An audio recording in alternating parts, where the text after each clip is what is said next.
নমস্কাৰ সকলোকে স্বাগতম জনাইছোঁ চেনেলটোৰ আৰু এটা ভিডিঅ'লৈ।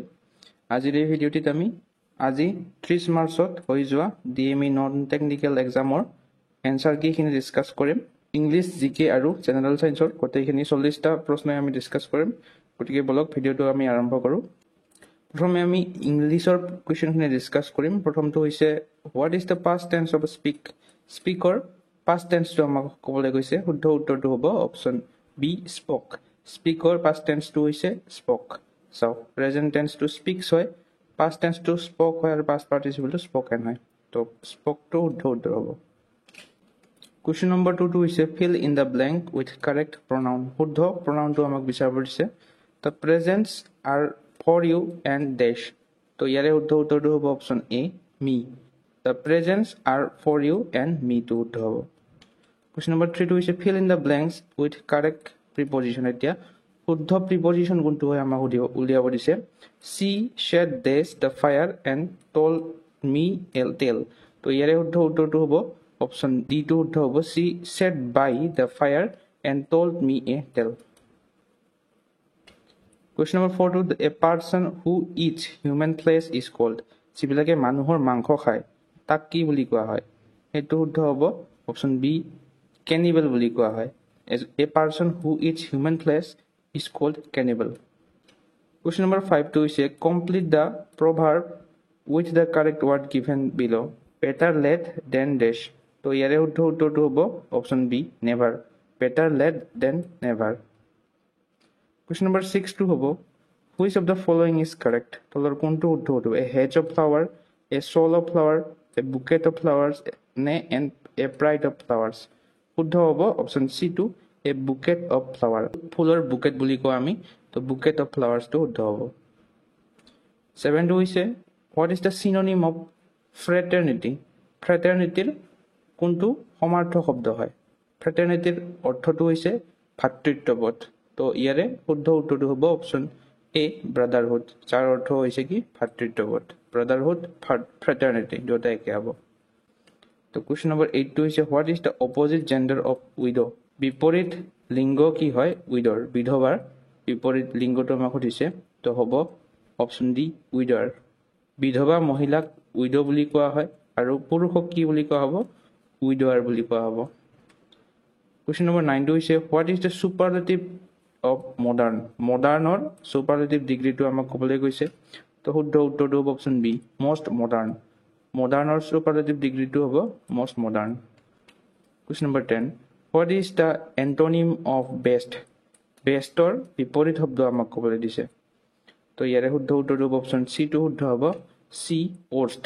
মানে বেষ্টৰ এণ্টনিম বা বিপৰীত শব্দটো হ'ব ৱৰ্ষ্ট। এতিয়া আমি ডাইৰেক্ট জিকেখিনিলৈ যাম। তো প্ৰথম প্ৰশ্নটো হৈছে what is a black hole in astronomy. জ্যোতিৰ্বিজ্ঞানত এই ব্লেক হোলটোক কি বুলি কোৱা হয়। শুদ্ধ উত্তৰটো হ'ব option B a cosmic body extremely intensive gravity from which nothing not even light can escape. Option B টো শুদ্ধ হ'ব।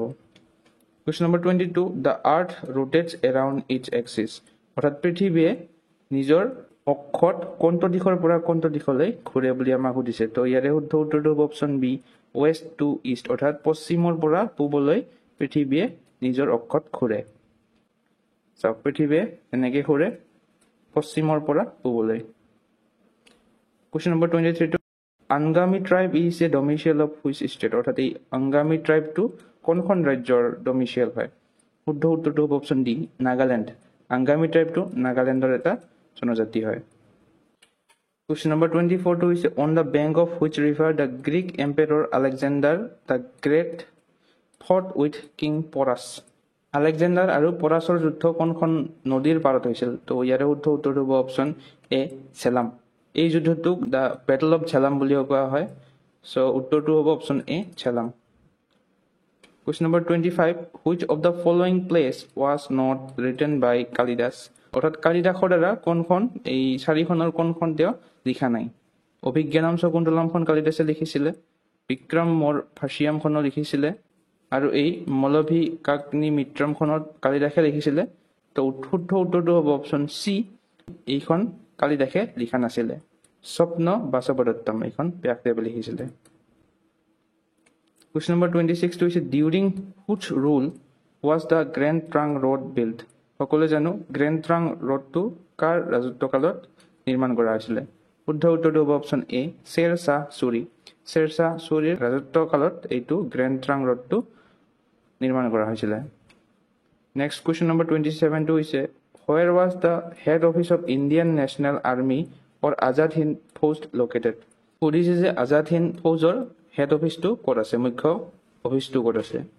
শুদ্ধ উত্তৰটো হ'ব অপশ্যন চি ৰংগুন। ৰংগুনত আছে এইটো আজাদ হিন্দ ফৌজৰ মুখ্য কাৰ্যালয়টো। কুৱেশ্যন নম্বৰ 28 হৈছে what was the original name of Swami Vivekananda? স্বামী বিবেকানন্দৰ আচল নামটো কি আছিলে? ইয়াৰে শুদ্ধ উত্তৰটো হ'ব অপশ্যন বি নৰেন্দ্ৰনাথ দত্ত। সকলোৱে জানো স্বামী বিবেকানন্দৰ আচল নামটো হৈছে Narendranath Datta. Question number 29 to Dandi march was led by. বহুত সহজ প্ৰশ্ন আছিলে এইটো, সকলোৱে জানো অপশ্যন এটো শুদ্ধ হ'ব মহাত্মা গান্ধী। দাণ্ডি মাৰ্চ কাৰ নেতৃত্বত হৈছিলে? মহাত্মা গান্ধীৰ নেতৃত্বত। কুৱেশ্যন নম্বৰ 32 হৈছে which of the following is the classical dance of Andhra Pradesh? অৰ্থাৎ অন্ধ্ৰপ্ৰদেশৰ তলত দিয়া কোনটো অন্ধ্ৰপ্ৰদেশৰ এটা ধ্ৰুপদী নৃত্য হয়? তো কথকলিটো কেৰেলাৰ হয়, ভাৰত নৃত্যমটো তামিলনাডুৰ ধ্ৰুপদী নৃত্য হয়, মোহিনী আট্যমটো কেৰেলাৰে হয়। তো আমাৰ এনচাৰ হৈ যাব অপশ্যন ডি কুচিপুড়ি। অৰ্থাৎ অন্ধ্ৰপ্ৰদেশৰ ধ্ৰুপদী নৃত্যটো হৈছে Kuchipudi.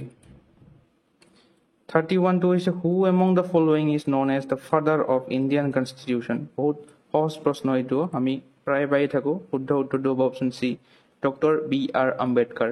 Doctor B R Ambedkar হৈছে ফাদাৰ অফ ইণ্ডিয়ান কনষ্টিটিউশ্যন বা ভাৰতীয় সংবিধানৰ পিতৃ। Question number 32 the chief justice of high court is appointed by. কেইদিনমান আগতে এইটো ডিছকাছ কৰিছিলোঁ। হাইকোৰ্টৰ উচ্চ ন্যায়ালয়ৰ মুখ্য ন্যায়াধীশক কোনে নিযুক্তি দিয়ে? উত্তৰটো হ'ব option A the president of India. উচ্চ ন্যায়ালয়ৰ মুখ্য ন্যায়াধীশক ভাৰতৰ ৰাষ্ট্ৰপতিয়ে নিযুক্তি দিয়ে। কুৱেশ্যন নম্বৰ 33 টো হৈছে which of the following is an indigenously build light combat aircraft of India? ভাৰতে নিজে নিৰ্মাণ কৰা লাইট কম্বেট এয়াৰক্ৰাফ্টখনৰ নাম হৈছে তেজাছ। অপশ্যন ডিটো শুদ্ধ হ'ব। Question number 34 what is the full form of DRDO? DRDOৰ সম্পূৰ্ণ ৰূপটো কি? অপশ্যন চিটো শুদ্ধ হ'ব defence research and development organisation. DRDOৰ সম্পূৰ্ণ ৰূপটো হৈছে defence research and development organisation. Next question number 35 which was the first artificial satellite to be send to the space by any country? প্ৰথম উপগ্ৰহ অপশ্যন ডি স্পুটনিক 1। স্পুটনিক 1টো হৈছে first artificial satellite. Question number 36 টো হৈছে who is the first Indian women to scale Mount Everest? অৰ্থাৎ Mount Everest আৰোহণ কৰা প্ৰথম মহিলা, ভাৰতীয় মহিলা। শুদ্ধ উত্তৰ অপশ্যন চি বাচেন্দ্ৰী পল। বাচেন্দ্ৰী পল আছিলে প্ৰথম ভাৰতীয় মহিলা যিয়ে মাউণ্ট এভাৰেষ্ট আৰোহণ কৰিছিলে। 37 when is the world AIDS day observed? AIDS day কেতিয়া অবজাৰ্ভ কৰা হয়? শুদ্ধ উত্তৰ অপশ্যন বি 1 ডিচেম্বৰ। 1 ডিচেম্বৰত এই AIDS দিৱস বিশ্ব AIDS দিৱসটো পালন কৰা হয়।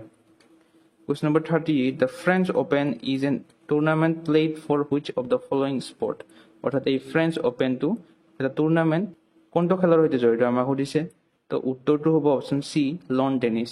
ফ্ৰেঞ্চ অপেন টুৰ্ণামেণ্টটো লন টেনিছৰ সৈতে জড়িত।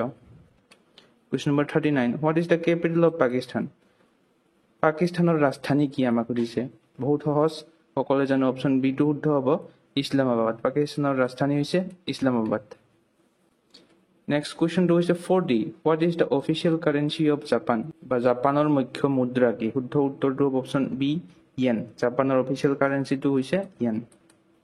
তো নেক্সট কুৱেশ্যন নম্বৰ 41 লাষ্ট 10টা ছায়েন্সৰ প্ৰশ্নকেইটা আমি এতিয়া ডিছকাছ কৰিম। The process of conversion of sugar to alcohol by the micro' organism yeast is called. মানে আমাক সুধিছে যে এই ইষ্ট অণুজীৱটোৰ দ্বাৰা চেনি এলকহললৈ ৰূপান্তৰিত হোৱা প্ৰক্ৰিয়াটো কি বুলি কোৱা হয়? শুদ্ধ উত্তৰটো হ'ব অপশ্যন চি ফাৰ্মেণ্টেশ্যন। অৰ্থাৎ চেনি এলকহললৈ ৰূপান্তৰিত হোৱা প্ৰক্ৰিয়াটোক ফাৰ্মেণ্টেশ্যন বুলি কোৱা হয়, অসমীয়াত কিন্নন বুলি কোৱা হয়। Question number 42 what does our body produce to fight the invader when a disease causing microbe enters our body? মানে আমাৰ শৰীৰত ৰোগ বিয়পোৱা অণুজীৱ সমালে আমাৰ বডিয়ে কি প্ৰডিউচ কৰে বুলি আমাক সুধিছে। তো শুদ্ধ উত্তৰটো হ'ব option B antibody. Antibody produce কৰে বা এণ্টিবডিজ প্ৰডিউচ কৰে। কুৱেশ্যন নম্বৰ 43 টো হৈছে microbial disease that can spread from an infected person to a healthy person through air, water, food or physical contact are called. মানে সুধিছে যে সেইবিলাক ৰোগক কি বুলি কোৱা হয় যিবিলাক এজন ৰোগাক্ৰান্ত মানুহৰ পৰা বায়ু, পানী বা খাদ্যৰ দ্বাৰা বিয়পে এজন হেলদি মানুহলৈ, সেইবিলাক ৰোগ কি বুলি কোৱা হয়? শুদ্ধ উত্তৰটো হ'ব অপশ্যন এ, কমিউনিকেবল ডিজিজ বা অসমীয়াত সংক্ৰামক ৰোগ বুলি কোৱা হয়। Question number 44 to is which of the following materials is non-biodegradable? অর্থাৎ তলত দিয়া কোনটো পদাৰ্থ এটা নন বায়োডিগ্ৰেডেবল পদাৰ্থ হয়? তো ইয়াৰে শুদ্ধ উত্তৰটো হ'ব অপশ্যন ডি টো শুদ্ধ হ'ব plastic bags. Plastic বেগছবিলাক non biodegradable হয়, অৰ্থাৎ পচি নাযায় এইবিলাক। বাকী পেপাৰ, ক্লথছ, উডছ এইবিলাক বায়োডিগ্ৰেডেবল হয়। Question number 45, the property of metals by which they can be beaten into thin sheet is called. পদাৰ্থৰ সেইটো গুণক কি বুলি কোৱা হয় যিটো গুণৰ দ্বাৰা পদাৰ্থটোক পিটি পিটি পাতল কৰি দিব পাৰি? অপশ্যন এটো শুদ্ধ হ'ব মেলেবিলিটি, অসমীয়াত নমনীয়তা বুলি কোৱা হয়। Question number 46 to is the green colored plastids present in leaves of plants is called. সেউজীয়া কালাৰৰ প্লাষ্টিকটো কি বুলি কোৱা হয় যিটো উদ্ভিদৰ পাতত থাকে? সেইটো হ'ব অপশ্যন বি টো শুদ্ধ হ'ব ক্লৰোপ্লাষ্ট, ক্লৰোপ্লাষ্ট বুলি কোৱা হয়। Question number 47, fallopian tubes are the parts of which of the following? তলত দিয়া কোনটোৰ এই fallopian টিউবটো এটা অংশ হয়? তো ইয়াৰে শুদ্ধ উত্তৰটো হ'ব অপশ্যন সি, ফিমেল ৰিপ্ৰডাক্টিভ চিষ্টেম। এই fallopian টিউবটো ফিমেল ৰিপ্ৰডাক্টিভ চিষ্টেমৰ এটা অংশ হয়। Question number 48, when two or more reactants react with each other to form a single product is called? তো ইয়াৰে শুদ্ধ উত্তৰটো হ'ব option D, combination reaction. Question number 49 to is a carbon compounds having double or triple bonds between the carbon atoms are known as. Carbon যৌগ যিবিলাকৰ দুটা বা ততোধিক বান্ধন থাকে তাক কি বুলি কোৱা হয়? শুদ্ধ উত্তৰটো হ'ব অপশ্যন বি, আনসেচুৰেটেড কাৰ্বন কম্পাউণ্ডছ বা অসম্পৃক্ত কাৰ্বন যৌগ বুলি কোৱা হয় যিবিলাকৰ দুটা বা ততোধিক বান্ধন থাকে। Last প্ৰশ্নটো হৈছে the waste products produced by our body during metabolism and carried by blood are excreted through. বিপাকীয় ক্ৰিয়াৰ সময়ত আমাৰ শৰীৰে উৎপন্ন কৰা আৰু তেজে কঢ়িয়াই অনা আৱৰ্জনাবোৰ কিহৰ মাজেৰে বাহিৰত ওলায়? শুদ্ধ উত্তৰটো হয় অপশ্যন এ, কিডনিৰ দ্বাৰা বাহিৰত ওলায়।